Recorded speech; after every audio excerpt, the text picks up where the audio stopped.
Hey guys, this is Quinn. What's up? This will be my first video for the Genderqueer chat channel. Hope I can do it some justice. Today's topic is: have you ever lost or been denied a job or acceptance into a school because of your gender identity or sexuality? If not, do you know someone who has? And have you kept your identity secret from employers, school officials, for fear of retribution? That's a really good topic. Uh, However, I only came out about 2 weeks ago as trans. Before that, I identified as a butch lesbian, so I really don't have that much basis for being denied anything because I was transgender, since that's kind of a new thing to me. I mean, at least having the terminology to know what it was is a new thing to me. However, my ex, uh, well, let me start over. I live in Florida, and it's Central Florida. It's a cool, artsy town.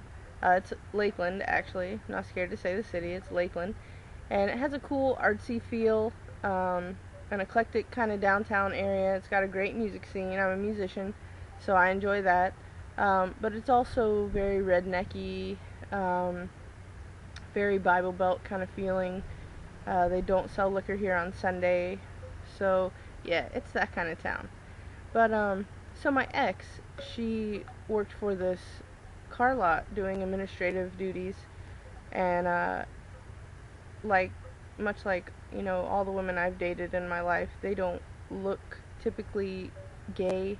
Like before I identified, of course, as a butch lesbian, before I realized I was trans, and back then you could tell I was gay by looking at me. But the women I've been with, historically, not so much.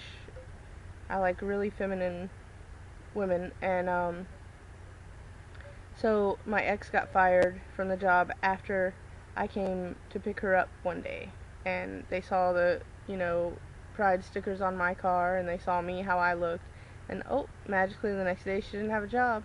And there's no anti-discrimination laws in this state. Florida's really behind the times. I mean, hell, gay people can't even adopt here. My therapist told me that as a trans couple, we would have a slightly higher chance of actually adopting as opposed to being a lesbian couple, which is pretty sad. I mean, discrimination as a whole is just a sad thing. I think people are scared of what they don't understand, but the funny thing about not understanding is that you're so resistant to change your beliefs and to change how you view the world. Like, if you come up to someone and challenge their deeply held belief in something, they're gonna meet you with resistance, because it's easier to believe what you already believe than to change something that you so deeply identify with. So I can understand how discrimination happens, although on the other hand, I don't understand it at all. Like, how can you not just love everyone? Everyone's a human being. We all deserve patience and grace and respect, and it's just sad to see people not getting that on the basis of something that they cannot help. We were all born exactly how we were born, and whether you identify as trans or genderqueer or any kind of gender variance, whatever you identify as, you deserve respect. And God knows you can't help it, or you would. This is a hard-ass life, and I know that I think the process of coming out to everyone I know has really proved to me that if I wasn't sure before that I was trans, I'm sure as hell sure now, because this shit is hard, and I know that the hard part isn't over yet. It's pretty hard to come to terms with things within yourself, and it's even harder to say it out loud. But I think that the hard part is not behind me by far. The social transition. I believe strongly that the social transition is the hardest part of being transgender. Well, I guess maybe it's tied with dysphoria, because that sucks too. But as far as external circumstances, social transition is hard. And, you know, of course I'm going to fear or be uncertain of how I'm going to be reacted to in the future as far as jobs or school. And I really would like to go ahead and, you know, begin the transition as soon as I can, because I would like to be Quinn when I, you know, get a new job, because we're moving to Tampa at the end of this month. I'm going to have to get a new job pretty soon, and I would love to be Quinn everywhere I go, like I am now in the business world. Like, I don't want to say, hey, my name's Quinn, and then sit down for a job a job interview, and the application say Kim.